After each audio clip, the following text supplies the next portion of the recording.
mabigat dalhin. Bumalik kapag tuktok ay narinig, lahat biglang nagiging magaan.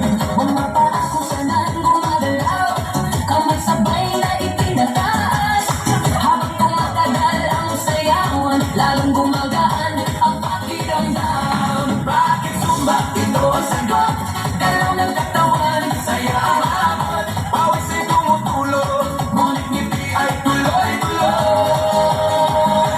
Bakit sumba? tanong na lahat, Di mo gumagana ang bigat, habang sabay ang bawat galaw. lumalakas ang buong katawan.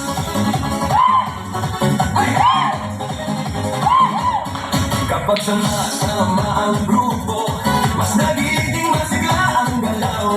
Sigaw ng saya sa paligid, nakakahawa sa damdamin. Puso ay mas nagiging matatag, Hinga ay mas nagiging malalim. habang tuloy ang bawat galaw, lakas ay unti-unting dumarami. Bakit sumba? Ito ang sagot.